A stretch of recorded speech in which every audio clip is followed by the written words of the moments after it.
Okay, good evening, everybody. Welcome once again to the Meat and Potato Show, conservative talk and awesome rock. I am your host, Christopher Mader, and so great, very excited to be back on the Meat and Potato Show here on YouTube again. As I said before last night, talking to Dan Fishman, we took some time off, had to move, started a new job, and of course we had the symposium on August 30th. And my guest, one of the great people who showed up there, we'll be talking to him in a few minutes. Mark Fisher joins us tonight on the show. But as is the tradition here on the Meat and Potato Show, and something that I said I've been reintroducing, it is time for the diatribe. Now, the diatribe can be found on the blog site, the lexingtongreen.blogspot.com, the lexingtongreen.blogspot.com. And one of the great things about doing the diatribe now on my own show is I don't have to do the disclaimer. When I was at the radio station, I would always have to do a disclaimer saying, the opinions expressed in the Lexington Green are not the opinions here at the radio station. Well, I'm happy to announce that, yes, the opinions expressed on the Lexington Green are the opinions of this radio network, because it's all part of the Meat and Potato Show. And we are a no apologies network anyway. And besides, you know what? If the content of the show offends you, there's cookies and milk in the next room, and that's why you pay a therapist $200 an hour. So, without further ado, what the hell just happened? I mean, apparently Massachusetts voters never learn a lesson. Mass voters are like the consummate newbie in a prison full of hardcore lifers. The established GOP and the DNC purposely dropped the issue's soap in the shower. And, of course, we, the voters, just bend right over and whammo. You know what happens. The crooks don't even give us the courtesy of a reach-around to delude us into thinking that we made an informed decision. And I'll tell you who made an informed decision. It was the voters who voted for the outsiders who ended up losing. Well, in most cases. Warren Tolman was an idiot.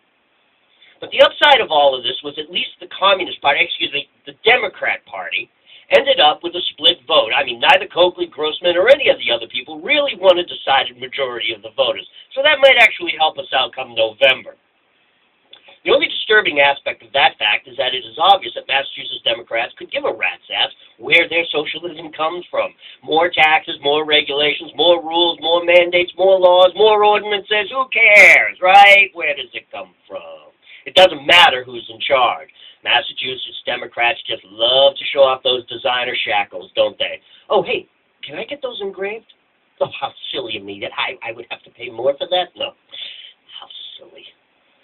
But how the hell did Charlie Baker make the grade? I mean, I watched my guest, Mark Fisher. He crisscrossed the state from one end to the other, from Pittsfield to Plymouth, attending every single event he could cram into a 24-hour day. I'd run into Mark several times during the election. Each time he remembered who I was, greeted me warmly. He attended my candidate symposium, and every answer he gave that night was direct, simple, and to the point. Wait a minute. Come to think of it, it's probably why he ended up losing the primary. I also ran into Charlie Baker several times during the campaign. Each time he would stare at me like a gaunt concentration camp victim. There are only so many times you can say to somebody that you meet, "Hey, it's Christopher Mader from the Meat and Potato Show." "Hey, it's Christopher Mader from the Meat and Potato Show," before you realize either someone is just not listening to you or they're dumber than a box of donuts. Maybe in Charlie Baker's case, this is probably why he won the primary. Although I invited Mark to my show every time we met, I understood he was a busy guy. He's out campaigning. I just told you, the guy's crisscrossing all over the state. He was always gracious, apologetic for not being able to come on. And the day that he personally sent me a message that he would be attending the symposium, I decided, all right, I'm going to leave this poor guy alone from now on. But no one from Charlie's team returned the half a dozen invites I sent them. I personally spoke to Karen Polito at an automatic gas tax party. After we finally got the question onto the ballot, got all our signatures, Karen Polito showed up. Kept again. "Hi, it's Christopher Mader, Meat and Potatoes. Christopher Mader, Meat and Potatoes." And you could just see my words flying past them.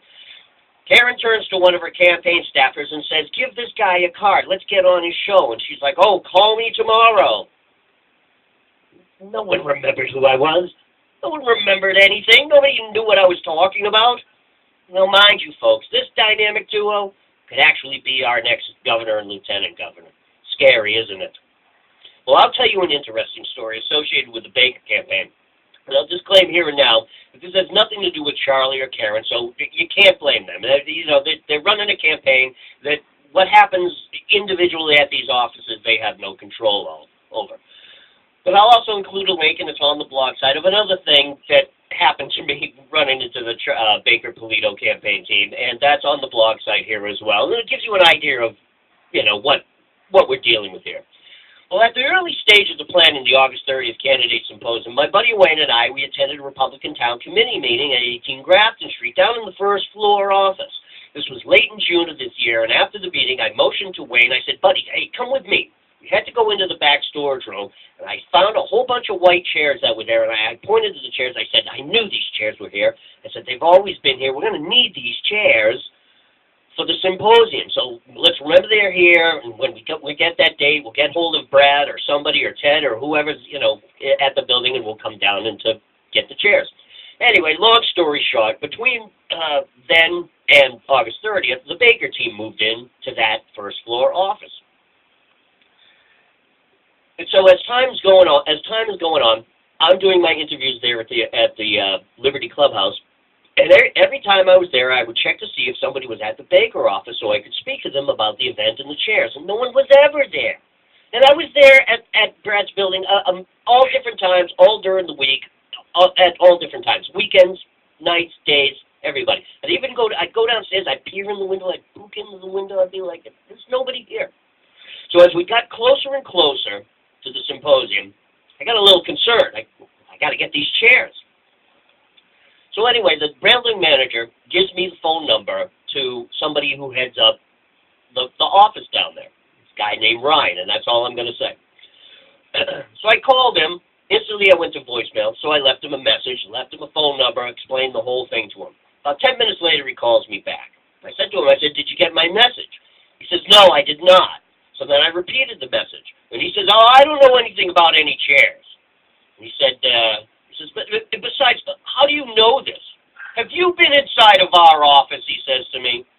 And he's starting to get a little testy at this point. And so I said to him, yes, I have been in your office. I've been in that office a million times since 2010. I've attended parties, meetings, campaign events. I even worked for Scott Brown. I worked for several other campaigns, and that was always the office that we went to. I was at a Republican Town Committee meeting a couple of months ago.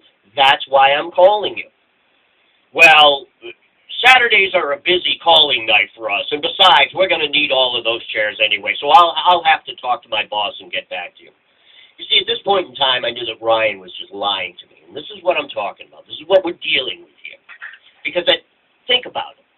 At first, he didn't know anything about the chairs, and then suddenly he needs these chairs for a Saturday night that I know nobody's going to be there for anyway. Suddenly he needs these chairs that he didn't know anything about earlier. Sure enough, we had the symposium that Saturday night. I actually went downstairs and checked. The office was closed. There was nobody there. So the next day I ran into Brad Wire. I told him the situation. I said, hey, Brad, do you think you could talk to somebody? I mean, come on, do you think we're going to need those chairs? Brad turns to me and he says, well, you know why he said that to you, don't you? And I said, I didn't know. I had no idea. He says, because Mark Fisher's showing up at the symposium. That's why. And I got news for you. Brad could not have been more correct. In fact, of all the candidates who signed on for the symposium, none of the candidates riding Baker's coattails, who originally agreed to attend, they didn't even bother showing up. All of the grassroots candidates, including my guest tonight, who put up their own necks, their own money, their own good names, put it all up on the line, they did show up. And folks, this may be the last time we see a candidate like Mark Fisher run for office in Massachusetts, given the way he was treated at the convention, treated by the Mass GOP, treated by the press during his entire legal battle to stay on the ballot, and the complete lack of support that the entire GOP and press in general just did not give him. It will exclude any and all possibility of a meaningful outside candidate with straight answers to ever choose to run for office here in Massachusetts, ever again. And that is the diatribe. Ladies and gentlemen, he's been sitting here patiently, and I've been waiting for months to get this guy on the show. Ladies and gentlemen, welcome to the show, Mark Fisher. Mark, welcome to the Meat and Potato Show. So glad to finally have you on here, sir. Hi, Chris. Thanks for having me. Great. So, You know, that was a little story there that went on. The other link that I put in there was, I think it was last November. You know, the Baker team puts out a Facebook event page. You know, oh, come join our fundraiser at such and such a place in Shrewsbury. And so I did. I signed on. I was like, yeah, I'll come. And I even signed on as the Meat and Potatoes. I pretty much identify myself primarily as that because that's my company and that's what I'm doing and that's how people are coming to know me. And, you know, Chris Mader, who's this guy? And it's like, but if you say Meat and Potatoes or M&P 2012, it's like, oh, that guy. It's like everybody knows what I'm talking about. So I signed up as that, and I even said, you know, I'll be representing press. So, you know, even though I don't technically have press credentials, it's my company, and this is what I do. Everybody knows it. So I show up there, and they're saying, well, you got to make a donation, and I said, no, I can even see my name on the list. I pointed to it. I said, see, it says right there, Meat and Potato Show. It's like, I'm on the list. Oh, well, wait a minute. And then she's motioning to somebody. Anyway, long story short, I ended up getting basically shown the door. It's like, no, we don't want any press here. And the guy I'm talking to, maybe it was this Ryan guy, and I just didn't know it at the time.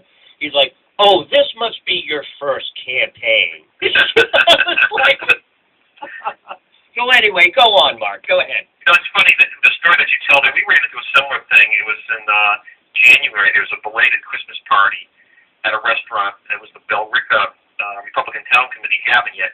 And neither Charlie nor I knew that we were going to be attending the same thing. We just happened to bump into each other.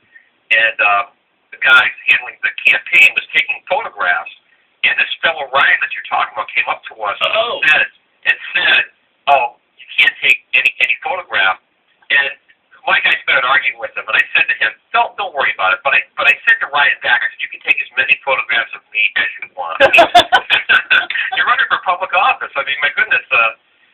You know, you said something earlier, Chris, about being straightforward answers. I mean, I've never run for office before, but one of the things that I've always liked to see in a candidate, and hopefully I did it when I was running, is that you have to be candid. Candidates should be candid, and that's allowing the media to vet you so that the voters know who they're voting for, and to provide straightforward answers and let the press take as many photographs and videos and invite them in. I mean, I just think that's part and parcel of running for office. Sure, right. I remember when you were at the Duke Pesta thing in Shrewsbury. Oh, yeah. And, you know, the Duke Pesta, he's like, well, let me put you on record right now. And he wanted to ask you about, you know, Common Core. And I thought to myself, Duke thinks he's putting Mark on the spot here. But it's like, I know what Mark's going to say. Sure enough, you sat up and you said, no, I'm not going to, no. You say no to the money. And it's like, we're not going to be part of this. And I was like, yes. I was like, that's classic Mark right there.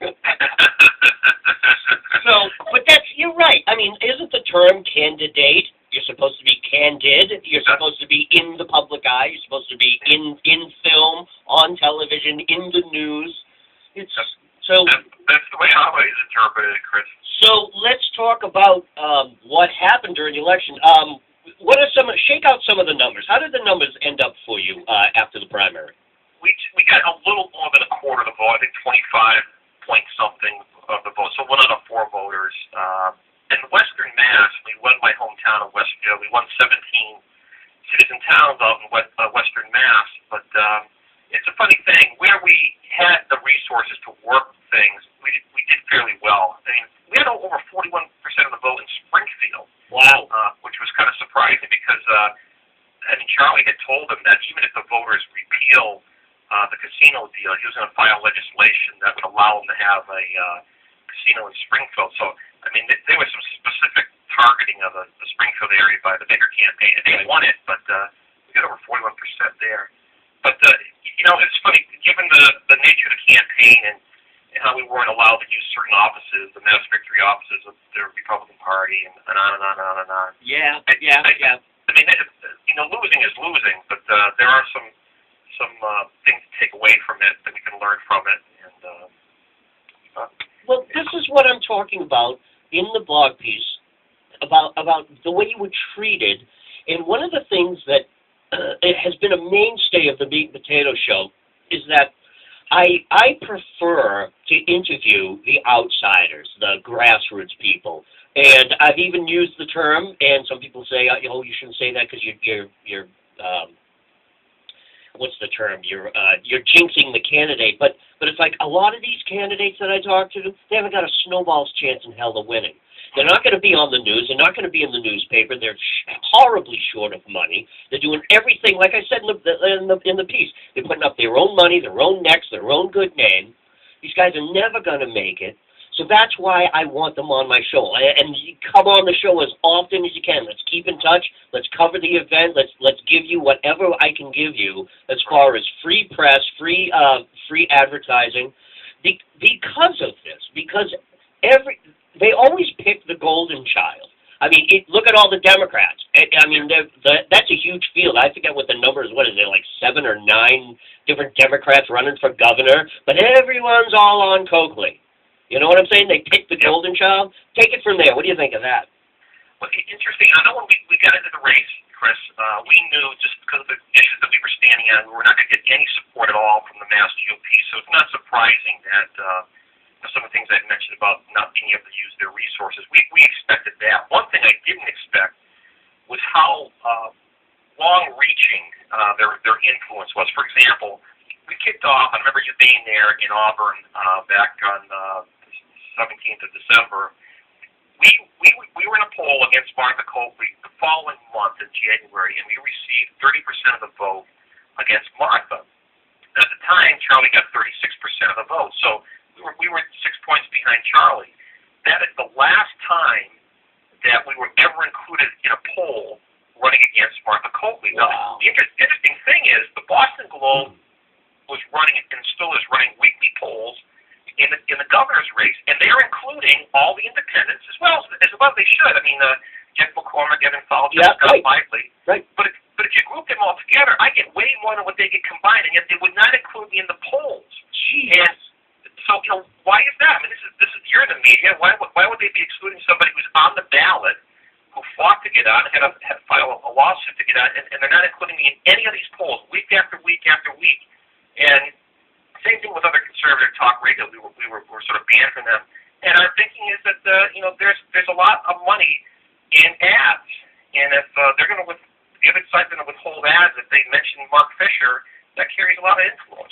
Exactly right, and they probably have, like you said, really conservative talk radio. I know that after the symposium, quite literally, you went over to CRN afterwards, and again, this brings me back to what I said about how you were everywhere, which is why it's like I just can't understand how you only end up with 25% of the vote. A buddy of mine, John Abramson, he dropped his camera off and stuff. He said, I've got something to do, but he said, Chris, take my camera, film it for me. He comes back at around midnight, and he says, he pulls in, and he's like, are you listening to the radio? I was like, no, dude, I'm busy. I'm packing stuff up. I'm busy. And he says, Fisher's over at CRN. I look at my watch. I was like, we just wrapped up like an hour ago. It's like, yep, he's on CRN. But, but you were actually banned from, I mean, they didn't let you on. Were you banned, like officially banned, or was it just, we'll return your phone calls, and then they never returned your phone calls? Here's the thing. When we kicked off in December, we filed our paperwork last November. The first person in the media that we went to was Howie Carr. We gave him a bunch of information, literature, and stuff about the campaign, and we were pleading with him to get on the show. And the only time he asked us to be on was the day before we were having a press conference in Boston to announce what we were going to do about the lawsuit. And he wanted a scoop. And I said, no, Howie. I mean, that's why we're having a press conference. I mean, if I give it to you now, it sort of defeats the purpose of having a press conference. Exactly. So to serve his purpose, he was going to have us on. And then the last time, just before, the primary, when things broke about illegal immigration, he had me on to counter, Charlie's agreeing with Duvall about illegal immigration. But other than that, no, it was very difficult to get a hearing. But here's the thing, Chris. So we expected certain things in the Mass GOP, and we got them full force. But one of the takeaways here, and I think this is where we can make improvements on the conservative side, is just how fractured the leadership is of the conservative groups that are out there. And I'm just going to give you two examples, and it starts off with ongoing incidents on primary day. I voted in Shrewsbury on primary day, went down to Fairhaven, drop off some signs, and I went up to Westfield, and I'm standing outside one of the polling places, and I'm getting phone calls on the campaign phone, and people are asking two things. One, are you in support of Second Amendment? And I said, yeah, of course. I told them the story, and then they would ask, is this primary day? Oh, my God. And one guy said to me, listen, I've got 5 other guys. We're going to go out and we're going to vote for you. They were pro-Second Amendment. And so I got 6 votes there. And then on the pro-life issue, I mean, I got endorsed by Gold the week before the primary. When I filled out their questionnaire in January, they waited and dragged their feet. This is why guys didn't know where I stood on the issue. And the same thing with Mass Citizens for Life. Right. Filled out their questionnaire in February. I got endorsed in June. People were calling me on primary day, wanting to know if I was pro-life. And what I told them, and one woman said, well, I'm going to go out now with my husband and vote for you. We weren't going to go and vote. That was because a robocall went out the night before the primary mentioning that Mass Citizens for Life had endorsed me and so forth and so on, which is great. But, I mean, it could have been a more sustained effort. And 2 to 3 days after the primary, Mass Citizens for Life comes out with a newsletter saying how that I'm the endorsed candidate for the gubernatorial race. Now, come on, we got to think a little bit more coordinated than that if we want to start winning some of these. Or to have influence. Let your membership know where you stand on these candidates. Yeah, and don't just do it once. One of the things that's made my show the success that it is on social media is post it early and post it often. You know, don't just publish this one thing saying, yeah, we endorse it. Repeat it 2 or 3 times throughout the year. That doesn't surprise me what you said, because now that I've been recently brought onto the board of directors at my Worcester Tea Party group, mostly because of what I did, with the symposium, how I put it all together and stuff. And so what they want to do is they want to do exactly what you were talking about trying to get more organization, get other Tea Party groups, because basically in Massachusetts, there's hundreds of Tea Party groups. You can go to any city or town, and there's a Tea Party group there. And what we want to do is we want to try to put everything under an umbrella group, and I've been in conversation with a guy who runs a national organization, not the Tea Party Express and the Tea Party Patriots. No, he's doing it on a national level, and he and I have been in conversation. He's coming on the show, so we're working towards that. So I think that's going to be kind of like the blueprint for 2015, heading into 2016, so that we don't have this problem again, this disorganization that's going on out there, and that, we can be more formidable as far as a political force. There are some Tea Party groups, they actively, in their charters, they say, we do not endorse candidates, we do not back candidates, and I understand that. They don't want to pigeonhole, they don't want to get behind something and have it blow up in their face. However, there is a way. It's like here on even my show. It's like I've started endorsing people because I'm now my own network. But even when I was on the radio, I had this long conversation with the manager there about, it's like, you can't endorse, because people think we're endorsing it. It's like, no, that's not what I'm going to do. So I had to be very careful in my wording. I would always say I support this candidate, I support the message, and he's coming back on the show, or she's coming back on the show next month or whatever. So I always had to be very careful. But I think what we need to do is kind of like have, I'm calling it a state convention. That's the wording I'm using now. We'll call it something else once we nail it down. But yeah, get these Tea Party groups together. Let's adopt a platform, adopt a message, adopt a plank, as they say in the old-fashioned political world, and make that the issue, and make that what we stand for. And yeah, actually maybe start backing some candidates. So you're gonna be seeing that. But even now, you had said that you're planning something that's coming up and later on in October. Are you able to speak about that at all, or not? A little bit. We're trying to get different groups that have been, let's say, not treated fairly by the Mass GOP leadership. Yep. And what I'm talking about, and I'm not going to go back forever, but just go back in recent history. I mean, the last 2 conventions, the state conventions, there were some shenanigans that went on, and how the delegates were treated there. And we know that when the last chair of the party was elected, there were some shenanigans that went on. And then certainly 2 years ago, and maybe you know more about this, Chris, than I do, the Liberty Caucus, the delegates for Ron Paul. That's right. They were duly elected, and just like we at the convention, they changed the rules at the last minute and wouldn't allow these guys to vote the way they were elected to vote, which trying to get together those groups of people in an event, and we're gonna invite them all and see who comes, and have spokespersons for the different groups, and talk about ways that we can be together, not be lone voices out there, but somehow combine our voices and let's be heard. And then also, I want to bring people up to date on the status of our lawsuit. Now, the judge split the lawsuit. One was expedited to get me on the ballot, and it did get me on the ballot, so that's taken care of. The other one was for damages. And here's the thing: that's going to include releasing these tally sheets. Now, the GOP's position is, listen, we were transparent about everything that went on, and nothing wrong went on. So my point is, listen, that's fine. Release the tally sheets, and if you're telling the truth, it will be shown in those tally sheets. Sure, but what I'm going to say, where do these 54 blank votes come from? Where do these proxy votes come from? Where do people vote for me and get changed to Baker, like they voted for Christy Meinholz got changed to Baker? Right. That's all going to be shown, and if they want that to come out, that's fine, because I'd love to have that come out, because the judges said, listen, we're talking about denying ballot access. I mean, that's a criminal offense. I mean, if they're found guilty of this, we could clean house the Mass GOP. Yeah, and that's unfortunate. That's unfortunate that even you had to do that. And I read all the reports from all the different newspaper articles and stuff. I mean, you were lambasted. People were saying, "Oh, you're going to split the party. This is what happened during Gomez. The party got split because of this fracturing that went on." And I was spiritually, I was behind you on the whole thing. I was like, no, this guy has absolutely every right to do this. And if this stuff hadn't been going on, first of all, it would have been a much better race. You ended up staying on and being on in the race anyway. So you made 2014 probably one of the most exciting gubernatorial races that I've seen in a long time. No, it was. And it was just by having you there.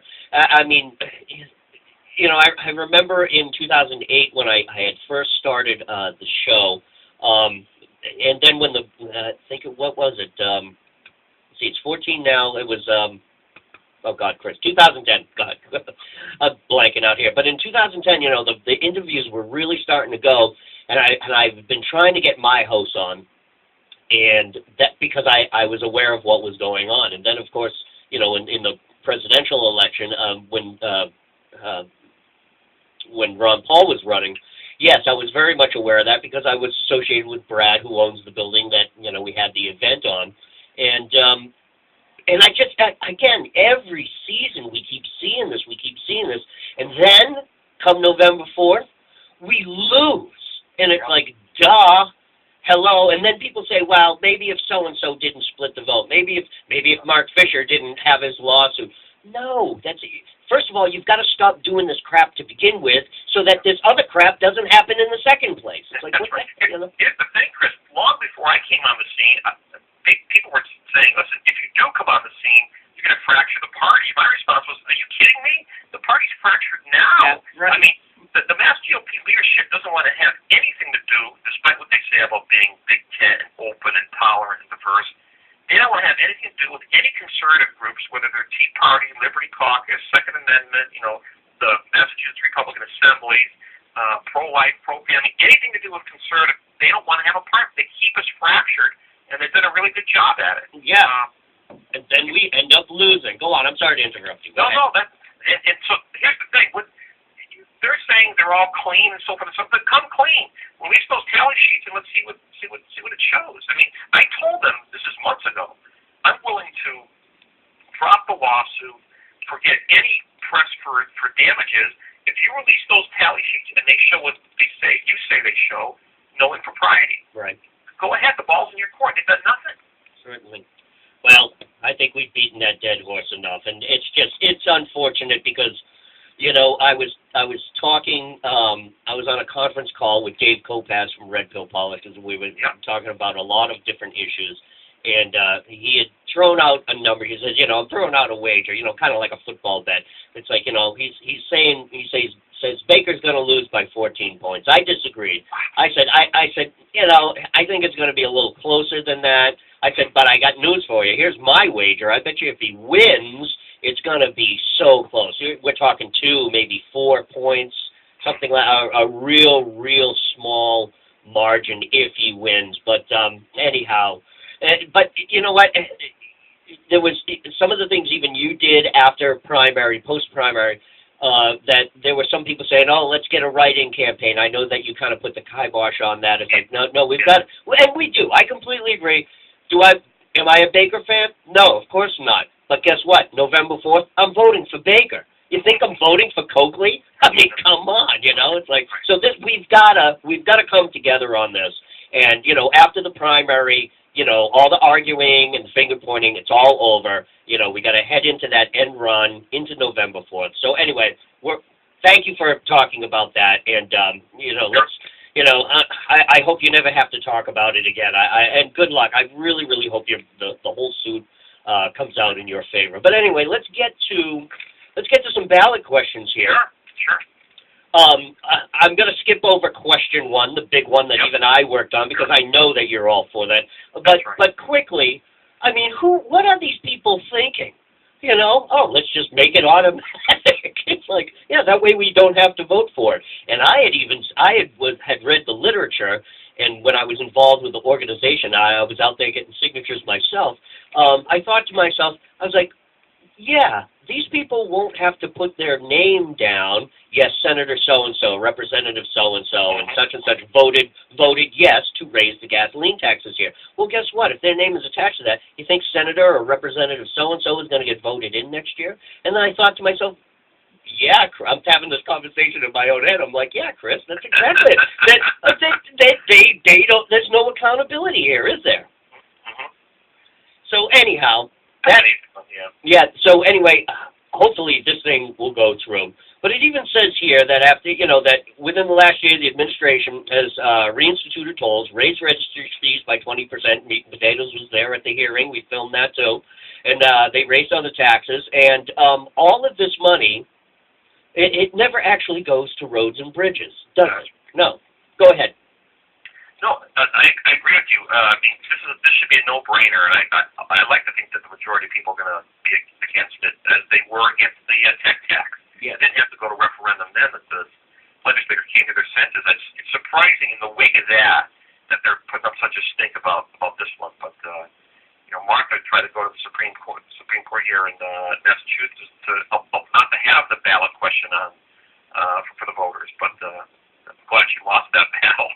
Wow, you know what? That's news to me. I did not know that. Oh, yeah, she thought it was unconstitutional for some reason to have the question 1 on the ballot. Oh, Jesus. She lost. Hey, vote for Coakley for governor there, Massachusetts. Go right ahead. Yeah, just like she understands the Constitution about as well as she understands the gasoline tax, which, according to her, is only 10 cents. And I've written in another blog piece, I was like, of course she doesn't know. When was the last time Martha Coakley actually pulled up to a gas pump, got out of the car, opened up the gasoline thing, and pumped her own gas? Exactly. But anyway, so then there's question 2, expanding the beverage container deposit law. I'm in favor of this. Again, It's funny. I'm glad.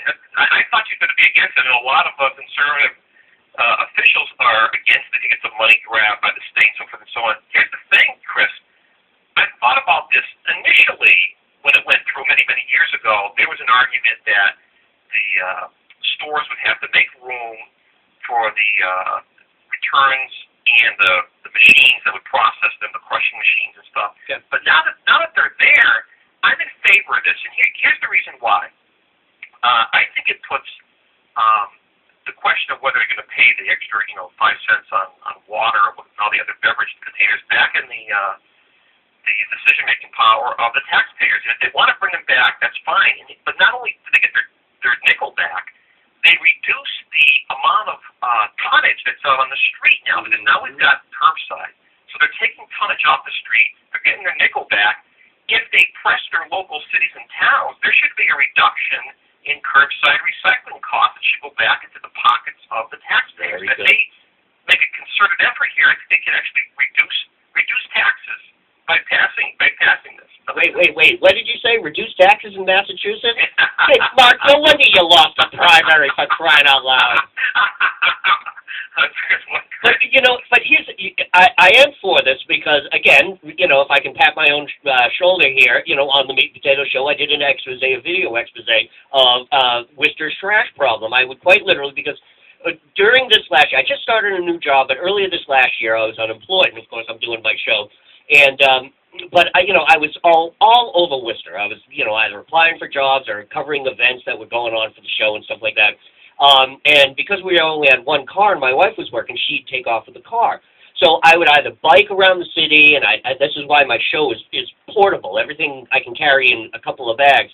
But I would have my little camera with me, and I would go out, and I kept noticing, the city is a mess. I mean, it's just trash everywhere. So I started this video expose. It ended up in the Worcester Herald. It ended up all on my YouTube, on social media. Got a lot of hits, got a lot of responses from it. And so I ended up running into some people, and that's when I discovered Question 2. So I wrote the whole story for the Worcester Herald newspaper, and this is exactly why I'm for it, is because I filmed all of this stuff. I would walk up and down the streets, and the video thing is in 8 parts. And I thought to myself, wow, 8 parts? I actually stopped doing it because after a while it just got boring. But I was thinking to myself, really? 8 times just this last year I walked around the city and I was able to film 15, 20 minutes of just the mess that's in the street. And when I heard about this, I thought to myself, I went back over the video and I looked at it, how many times I'd shoot a water bottle, a Gatorade bottle, a Poland Springs, or a Smart Water, and all this. And I thought to myself, that stuff would be off the street. It would be off the street. You're right. It would reduce the tonnage. And I know some people kind of balked at this, even the homeless people who go out there and pick up all the cans, this is something else. I mean, I'm not saying it's the answer to a homeless situation, but it's, talk about people who go around cleaning up the streets, because I live in Worcester. I'd see it every day. The guy would go through my recycling, and, I wouldn't put my cans out. I'd turn them in. But I thought that. I was like, a guy like that, yeah, he could pick up 10 or 15 cents here, 10 or 15 cents there. By the end of the day, he's got, $10. Yeah. You're right. It's funny.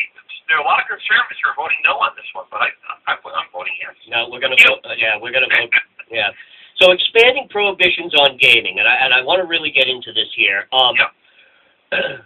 There's a story that was out a while ago that there's a new track grounds being broken down in the Raynham-Taunton area.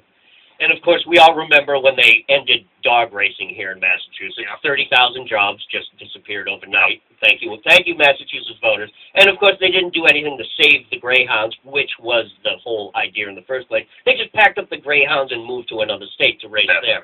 So, yeah, it was a complete boondoggle. And then there was another report in the Boston Conservative newspaper. It's an online newspaper that that somebody had signed up for a gaming license and a track license down at the Plainville where they race the horses down there.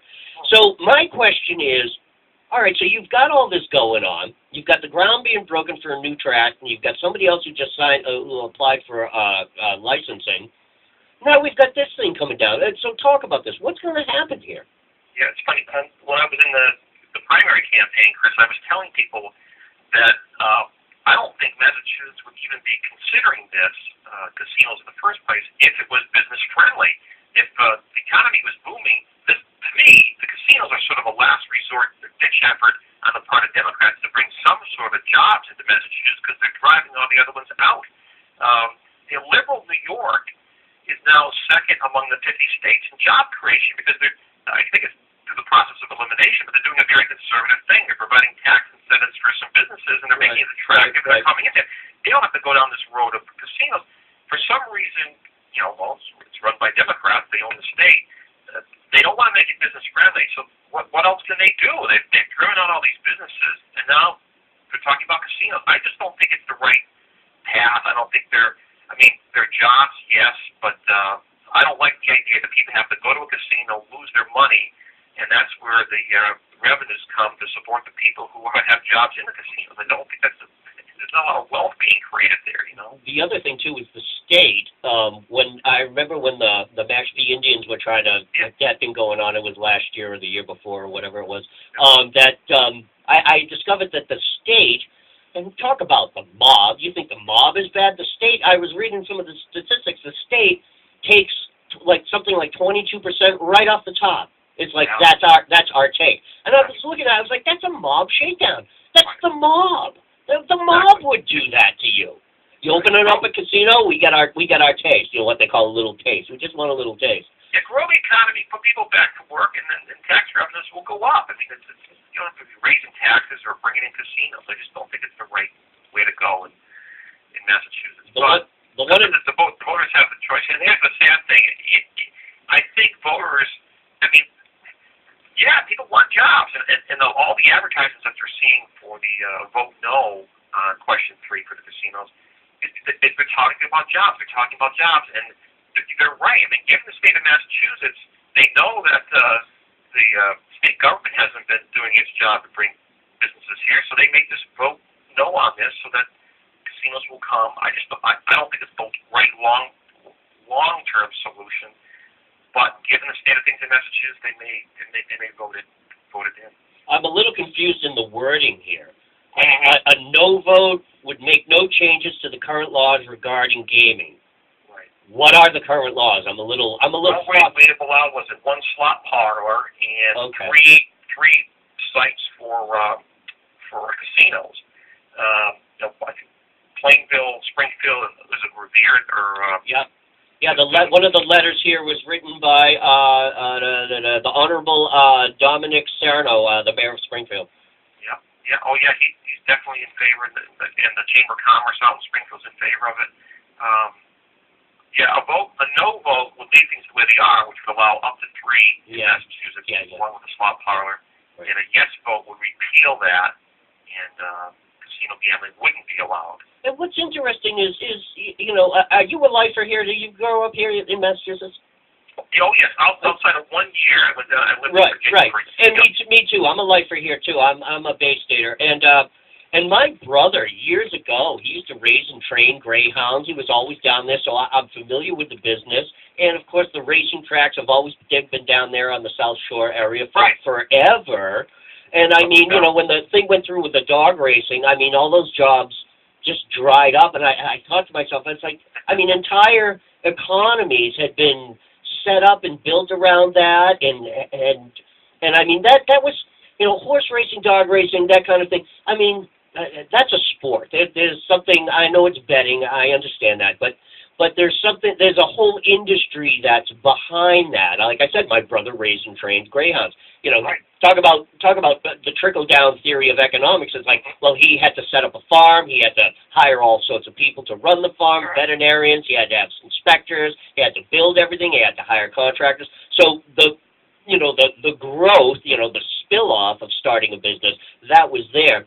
But I was talking to a guy at a Tea Party meeting over the summer when the one in Worcester ended up going down the tubes. There was going to be a casino down here, and I was for it. I thought, yeah, like a lot of people do, jobs. It's going to be construction jobs, hotel jobs, that kind of thing.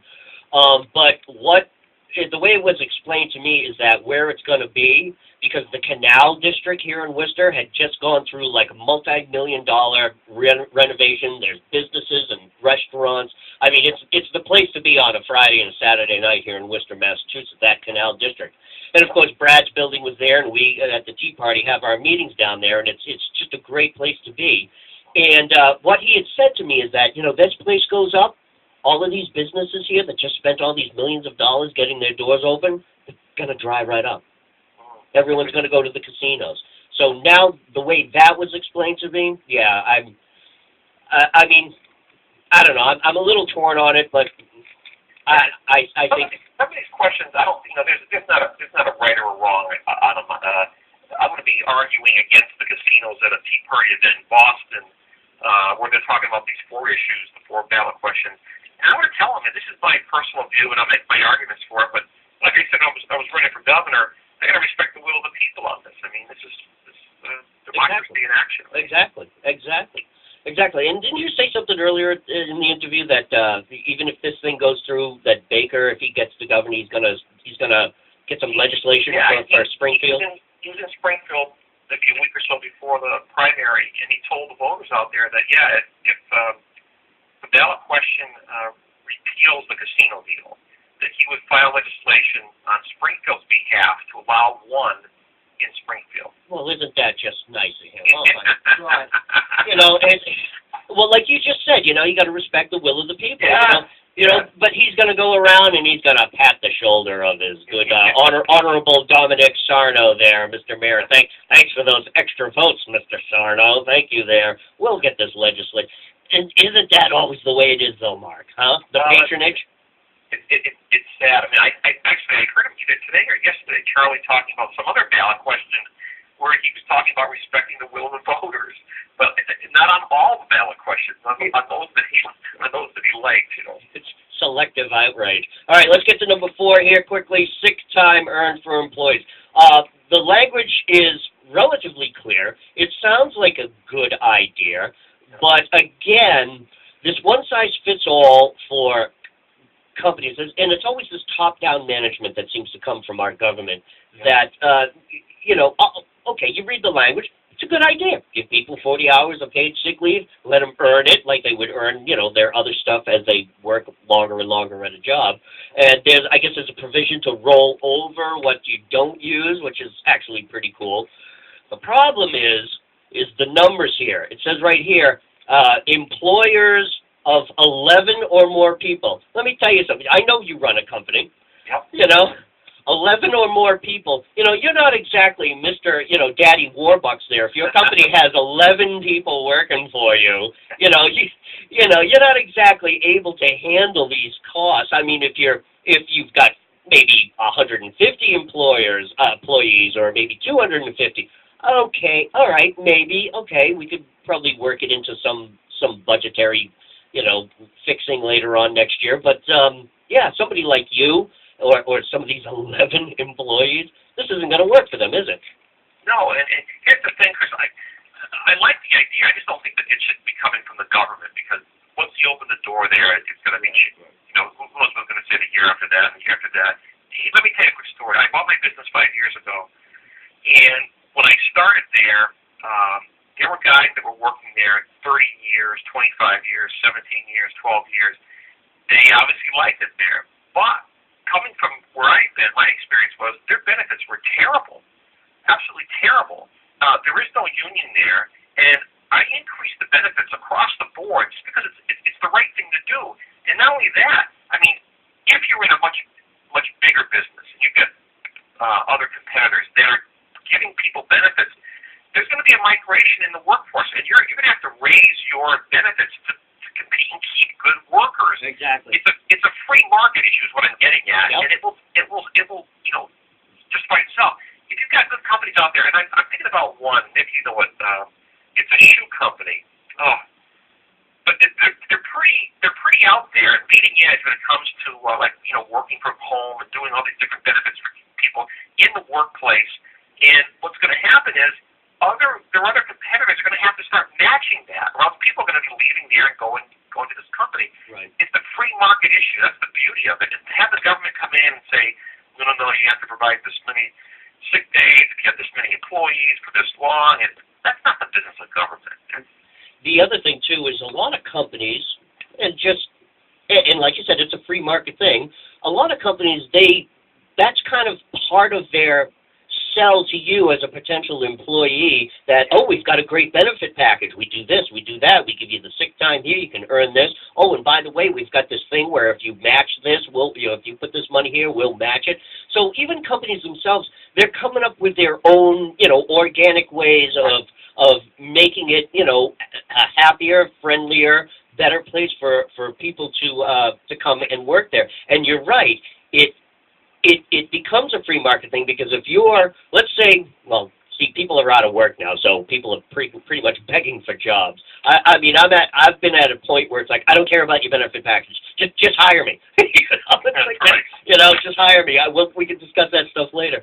But in a perfect world where it's an employee's market, where it's like, yeah, I've got these skills. What do you got for me? Yeah, it becomes more organic, and the companies it's an incentive for them to create their own way to make it worthwhile for a person to come on. So can you talk about your business? What do you see? This is one thing I really don't know about you. Is like, what is your company? Go ahead. Stop by sometime. We're located in Auburn.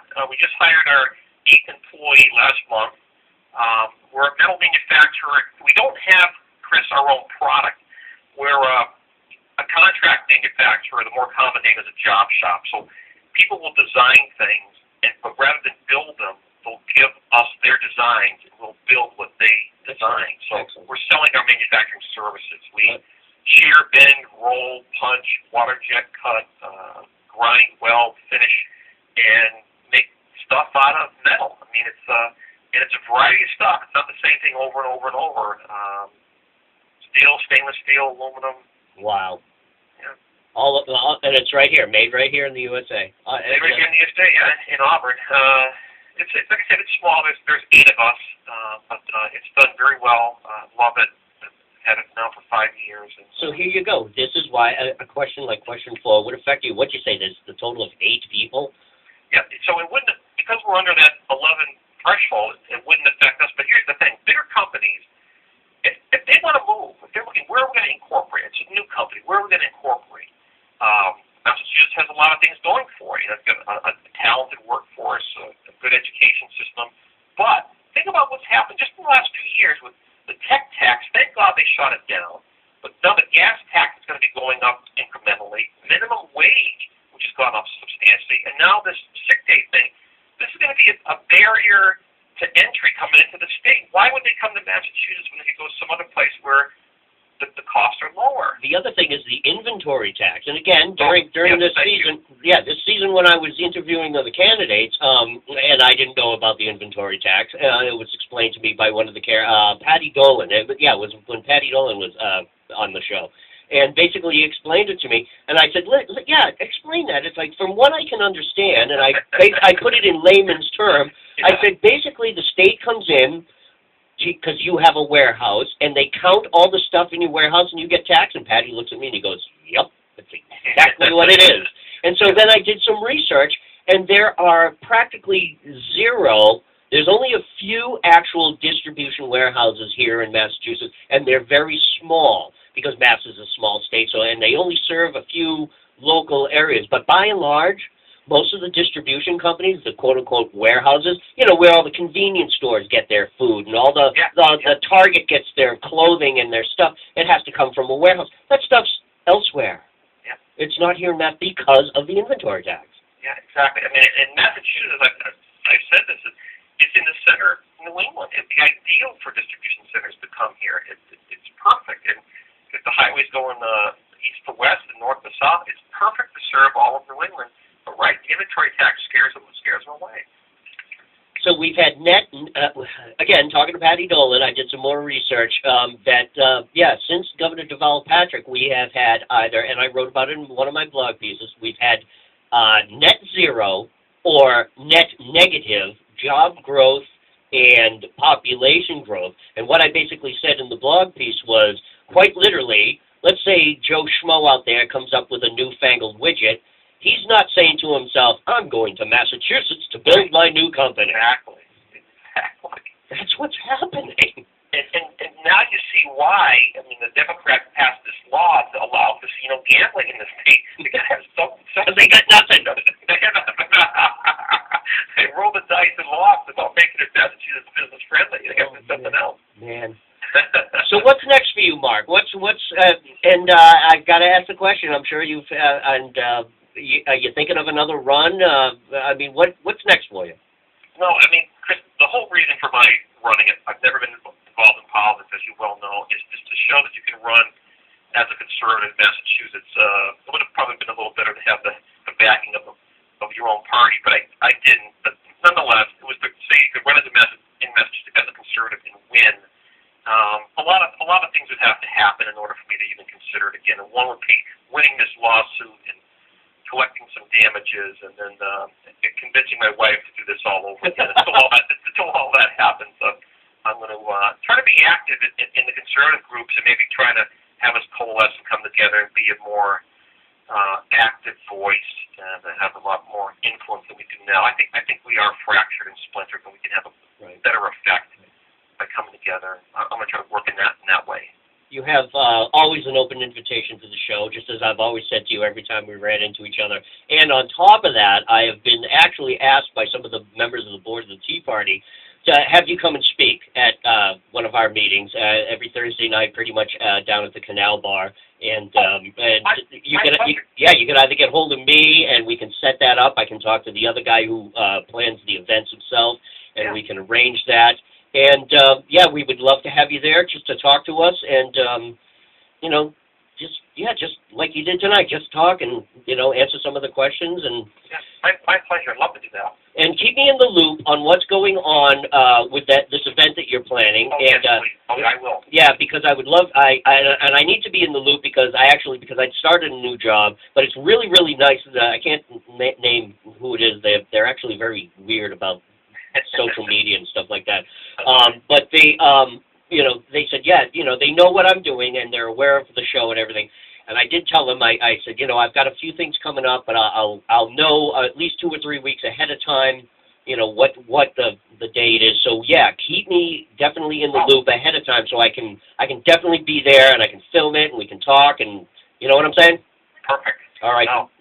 Ladies and gentlemen, 2014 gubernatorial candidate, Republican Mark Fisher. Mark, God bless you, sir. Thank you so much. Thank you so much for running. You're very well. My pleasure, actually. It was invigorating. Okay, very good. Ladies and gentlemen, Mark Fisher. Mark, you have a good night, sir. You too, Chris. Thank you very much. Bye-bye. Okay, bye-bye. Okay. All right, who was yelling? Apparently it's Second Big Sunday. Don't say stuff like that when I'm on the air. I don't think anybody heard you anyway. Replay it back. You'll go back, it's like, it's loud and clear. No, not really. Not really. You'd be surprised. It's good that we don't have an ultra-sensitive mic. Second next Sunday. Second next Sunday. I was thinking of coming down and, waving a blunt in front of the camera.